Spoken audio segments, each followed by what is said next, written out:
COVID revealed the tyrannical spirit that was hiding within Western governments but is now in plain sight. During COVID and continuing to this day, we are seeing governments, especially in the West, trample on and violate people's God-given rights and freedoms. In Canada, we saw the Canadian government use force against its own people who were protesting peacefully at the Canadian trucker rally. In Australia, we saw quarantine camps built to put people who are infected with COVID that has a 99% survival rate. We saw the government, the American government, the UK government, the New Zealand government, and the governments I just listed, Canada and Australia, and all over Europe, violate people's God-given right to travel and to move without having a jab in their arm. We saw them encourage and protect businesses who fired employees because they did not have a jab in their arm. We saw the governments firing employees who did not have a jab in their arm. All this injustice is what caused a righteous anger to stir within me. And last year, the Lord highlighted to me a historical figure for me to research. This man was Oliver Cromwell. Oliver Cromwell was the English commander of the parliamentarian forces during the English Civil War in 1642 to 1651 against the tyrant King Charles I.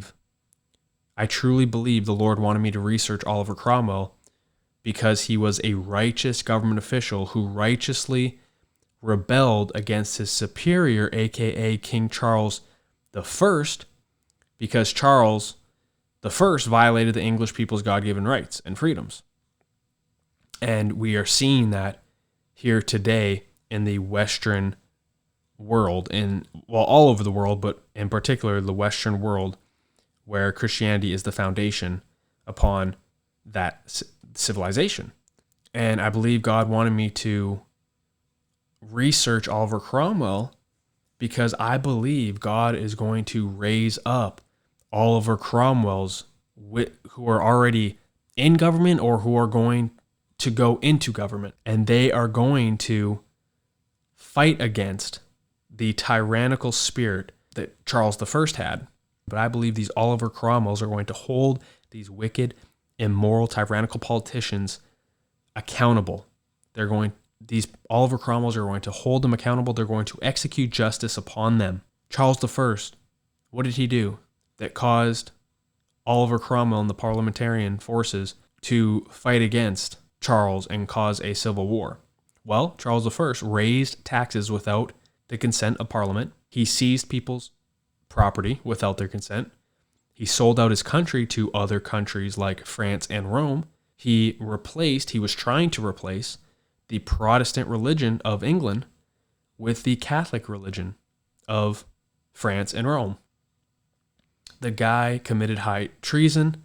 He violated and trampled on people's God-given rights and freedoms by taking away their property, taking away their money, by raising taxes without their consent.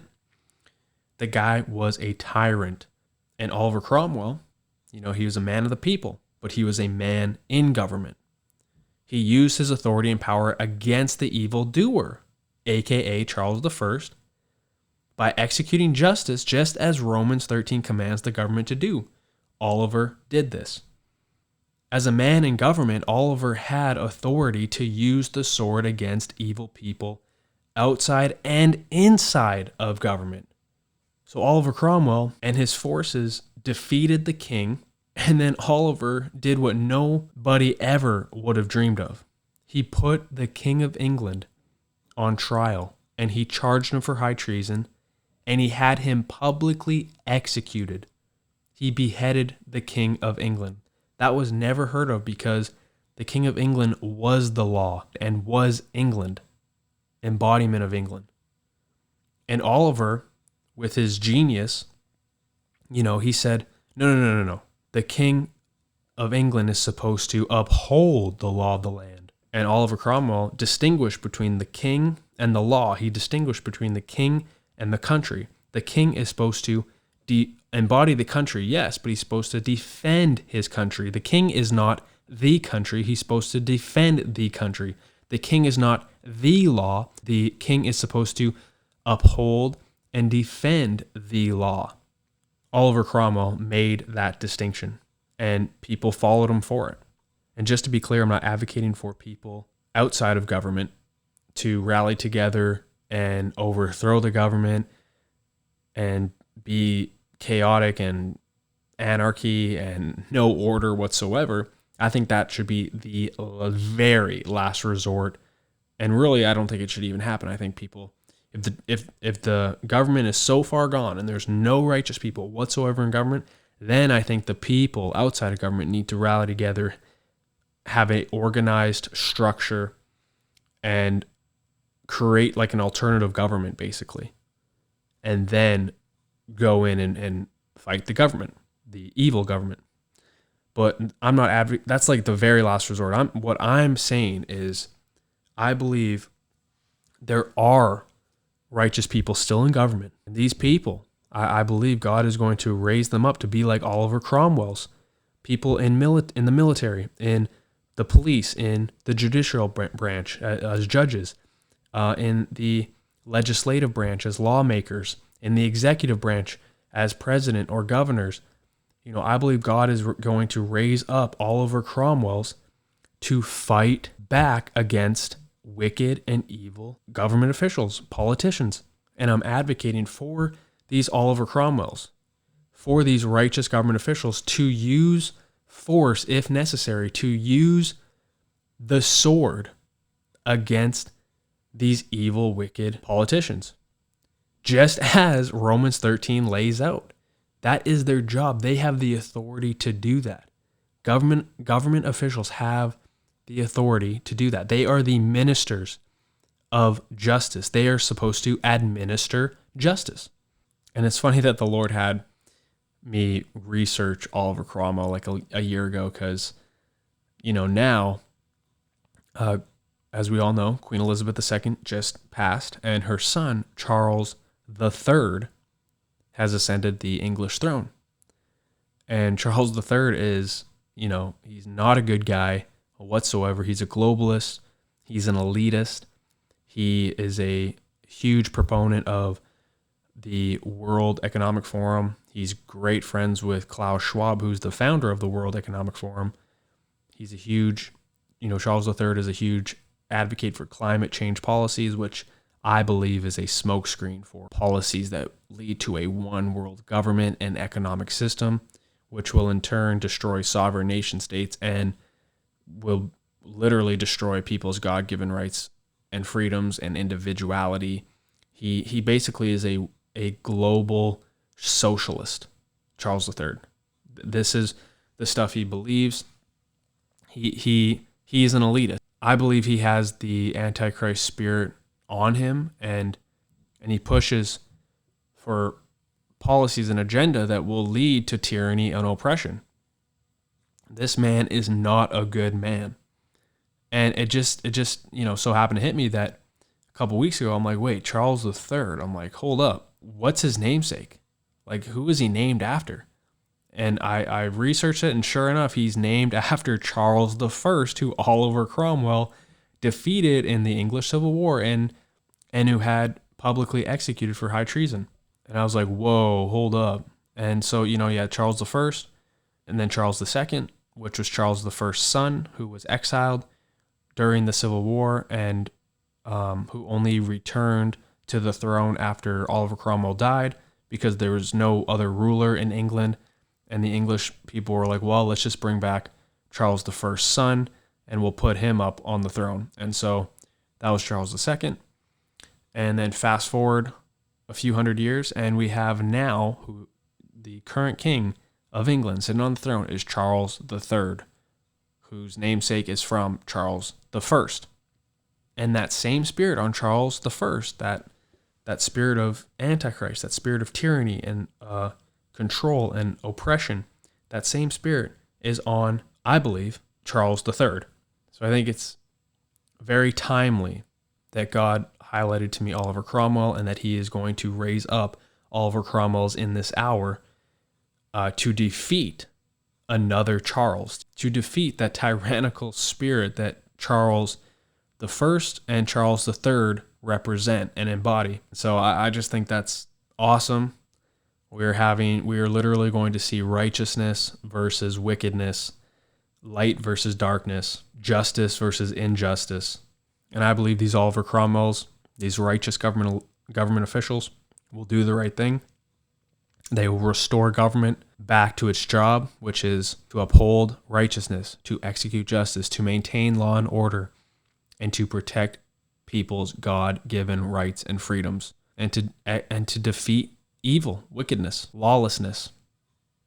I love how God uses history to prophetically relay what's going on currently in our modern times. And that's, no surprise, because as Solomon said, nothing new is under the sun. The heart of man has stayed the same from yesterday, today, and tomorrow. It's the exact same. It's evil. And so men will be doing the same things they've always been doing, in times past and in times in the future. And that's why I think Charles III is doing, just in a different way, what Charles I did back in the day.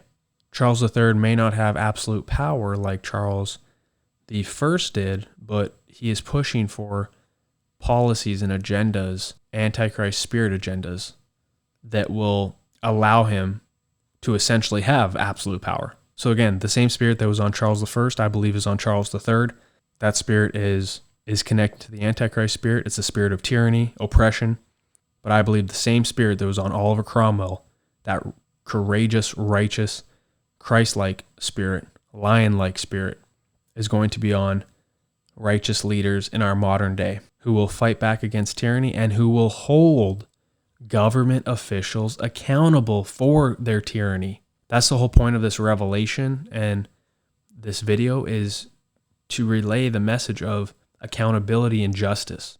Oliver Cromwell held the King of England accountable for his crimes. Doesn't matter how high up you are. It doesn't matter how much authority and power you have.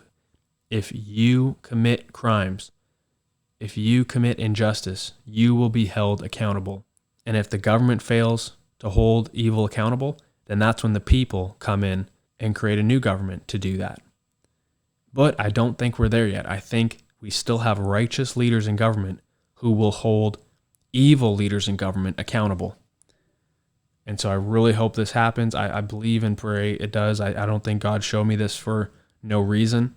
I don't think he highlighted this to me for no reason. I think he's going to do this. And I'm excited. I'm excited to see it done. So I just pray that the spirit of Oliver Cromwell will arise in government officials here in the West, and will have the courage to do what is right, to do what is necessary, to do the job it's supposed to do as a government official. And I pray that tyranny will fail and liberty will succeed. And I pray that fear will leave and courage will stand.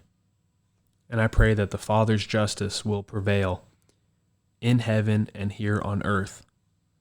In Jesus' name. And lastly, people listening to this, we cannot and should not forget what these tyrannical government officials have done during COVID. We need to keep talking about it until something gets done and until justice is executed on behalf of all those victims who suffered, who literally lost their jobs, who committed suicide, who could not travel to, see their son's wedding or see their daughter's wedding or whatever it may be, to see family, their loved ones, their sick ones, whatever it may be. We cannot forget what the government did to us. We need to continue to speak the truth, and we need to let our representatives, our righteous representatives, know that we will not rest until justice is executed on behalf of the people.